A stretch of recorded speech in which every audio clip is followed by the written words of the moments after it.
Hey, we want to welcome you back to the CashRegisterStore.com channel. Today we're going to provide a video that's going to teach you how to install or replace keys on the SPS-300 or Sam4s SPS-300 or the ER-900 series cash registers. Like this model, the SPS-345, you can see it has raised keys, but we're going to show you how to pop them off, how to put on new ones, and how to expand your keyboard. But the video is also going to teach you on how to re-initialize your cash register to be able to take those new settings that are required. Again, we hope the video will help you out. If you enjoyed it, please give us a like. It helps the channel. But to get us started, I'm going to go ahead and we'll invite the old man out, and he's going to show you how it's done. Okay, so we're going to change the keyboard layout on the SPS-300 series, and this also applies to the ER-900 series. So there are two different keyboards. There is a flat keyboard as well as the standard keyboard here. Now the standard keyboard comes in a version of 21 keys. We can actually take these keys, we could take these rows out, we can move the keys over here. That would give you an additional row of double wide, so you could have 1, 2, 3, 4 wides. This can come out, as well as there are locations you could put additional keys in there. But we need to take the keys off. To start with that, usually I'll take like a small knife or a little screwdriver. Like to get in, and we need to pick up these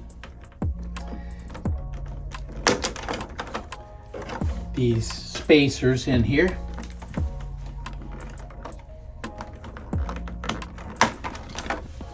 Get those out of the way. And this is assuming you want to max out your keyboard to get the most amount of single keys in here that's possible. Now what you see here is these additional holes in here. So again, we'll pick this up and can move it over. These keys simply just can slide down in, and then they will work to do that. Okay, but those keys will not work in the standard configuration.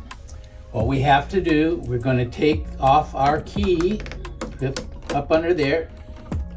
Top left key, very important. That one you will see under here, be careful, there's a little steel bar here. I don't know if you can, how good you can see that. And they also have your keyboard. On the key itself, it has locations where these pop down in to the keys, right in here. Okay, the other thing is that there is a spring in here. So you want to be careful of the spring. You do not lose a spring. I'm going to set the spring aside over here. There's also unique, when you look at the key itself, you see that one leg here is longer than the other.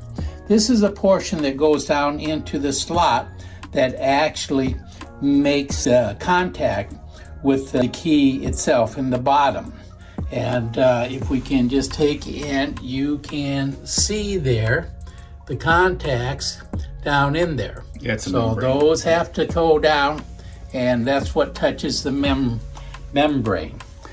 Also, the key that or spring that we have, what it does, it goes in this side here, and what that does, as this goes down and touches the membrane here, this spring actually helps to push the key up when you depress it. Also, this little wire that we have, that allows the key to go down and come back up straight without binding when you press it down. So if you have a key that you press on it, it binds up. It may not have this part in there. So we want to be mindful of that. Now, you also have to initialize the keyboard. So I'm going to take out this bottom one here. And again, we have the same parts. Set that to the side. Now, the difference is, which we'll show you later on initializing the machine. When you initialize the machine for the 345 setup, what happens, you have to touch the corners of the keyboard. You touch the upper corner key, the lower corner key, you touch the clerk, and then you touch the cash. But what happens is that when you're touching with the 345 series, with here, this is on, you're actually pressing the inner corner and then here and here. And that's what gives you the layout for the 21 keys. That way they're all numbered appropriate. These keys will not function with that. Now, if you want the other keys to work, what we have to do is start up in this corner with the initialization. So we'll go, which one we press, we'll go here, and then down the bottom, up to the upper right and lower right. So basically, yeah, we have to, this key is going to become active instead, and this key is going to become active, whereas before they were inert. So that's where, again, our other part, this is going to go onto the outside rather than the inside. So once we do that, all we have to do, we're going to take and we can put this spring in this side, but we just cannot do that. It's not going to work because our wire lock here is not going to work. So what we have to do is go down here, I use a small knife, I'm gonna press or get that out of there, hook it up on the corners, and then that will pop up out. Now, what you also see here is that this is where this little wire comes in, connects into the key assembly itself to keep it straight. Now we can simply take and if you want single keys, we can just simply take and put these keys wherever we want, and then once we initialize it, all these key positions will work. So we could pull these out, pull out all the double wide contacts here, and we could move them over. So, but this portion, the options are endless, yeah. Which would go here, then we would take in. So we turn this around, you got the two at the top, one on the side here, those clip down in there. You can see that. 1, 2, 3. So what we're gonna do is take and turn that around upside down, snap it back down into the corners. Okay, we're going to take the wire. So before when took out, it's connected like that. It's going to be upside down, and we're just going to take and put our wire connector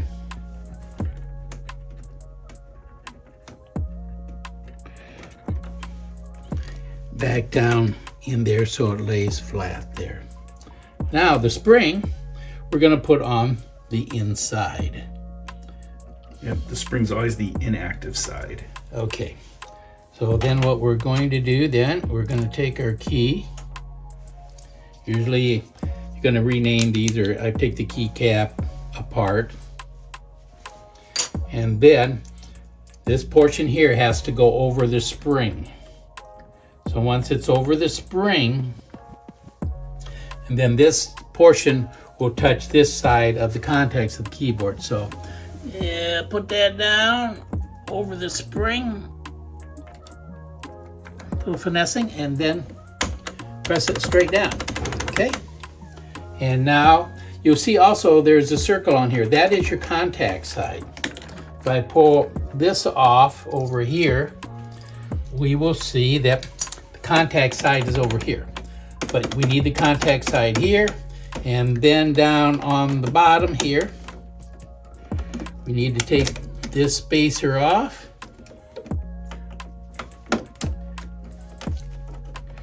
We need to turn it around.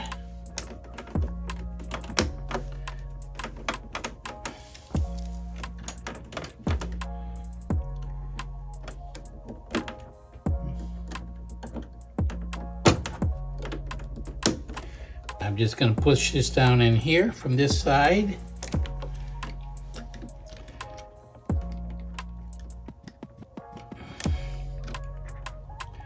And then we will take and press it down on the other side. And there we have it. All right, so again, we're going to put the spring on this side. And then again, the longer part, which makes the contact, we're going to just slip that down over the spring there so it fits, kind of move it around. And then when you press it, it snaps down onto the little wire. So now you're straight. But you see you have your contact here and here. Now when we do an initialization of the machine, it will activate all these additional keys. If you want all the keys, then on the double wides, which I'll take that back out, we don't need to put the little part down in there. We can leave that absent. We don't need the spring in there either, or none of this part of this assembly. But maybe we want double wides, but we want to have more of the single keys. So yeah, if we have a single key, you never need the little metal bar, you never need the spring if you're going to max out this keyboard with the 63 single keys. Yeah, basically the whole purpose here is if you want to have a 2x1, 2x1, 2x1, 2x1 to have 28 department keys instead of 21. But again, if you have the wire going down the bottom, then we want the spring on the left side. So then we would take and just put our wire back on, put our keycap back on. Okay. And then we can move all the keys over if we want to.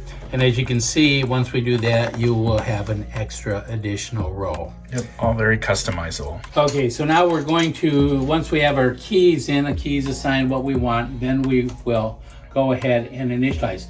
Now, if we turn the register on and we haven't initialized anything,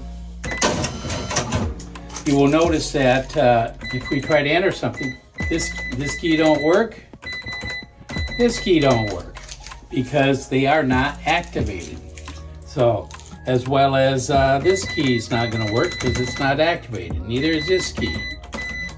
Beep, not activated. So, that's where initialization comes in. So what we're going to do is simply we need to turn the power on the side to off. Turn the power off. You're going to turn the key, and you want to make sure that you have the C Charlie key in there. Put your key in. You're going to turn the key all the way down to 6 o'clock, which is actually service mode. Yeah, one mode pass program. You're going to press and hold the subtotal key. You're going to flip the power switch to on, but keep holding. Comes up, says RAM all clear. We're going to let up. Now we're going to touch the four corners. We're going to touch the upper left, the lower left, upper right, and then the cash key, lower right. It's going to go through its initialization process.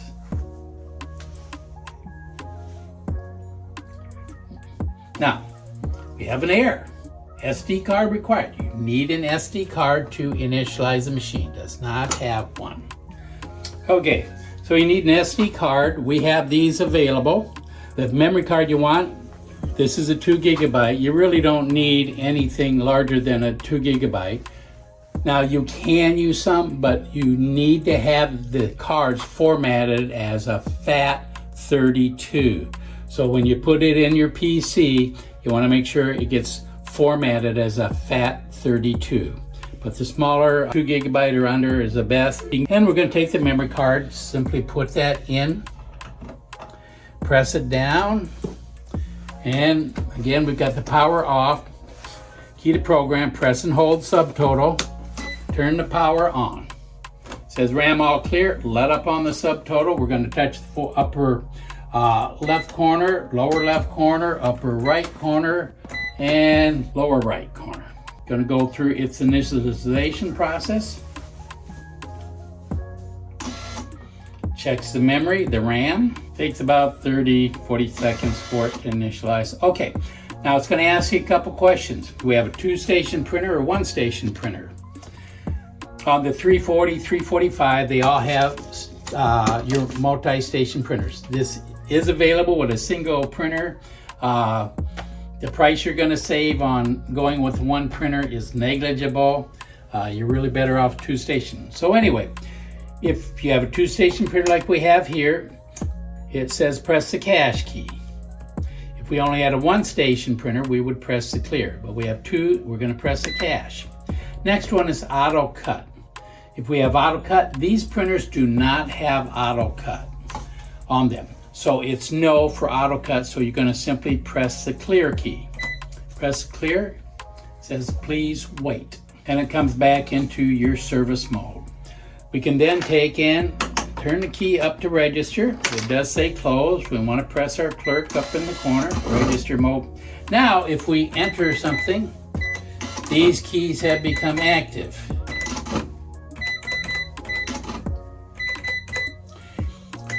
Now what you will see if I enter 5 cents, this is PLU number 1, and then this is PLU number 9. It really doesn't matter where they are. They're in the sequence, they start at the top and down. This particular key here is PLU number 22. And again, everything is active though, all the keys on the keyboard. So you can make any configuration that you want. And that's really all you need to do. But again, the initialization process is what you need to do if you're going to change any of the keys. Well, thanks for tuning in. And again, keep checking back into our website. We constantly are uploading new videos on how to install parts, how to do tech support, and we will catch you on the next one.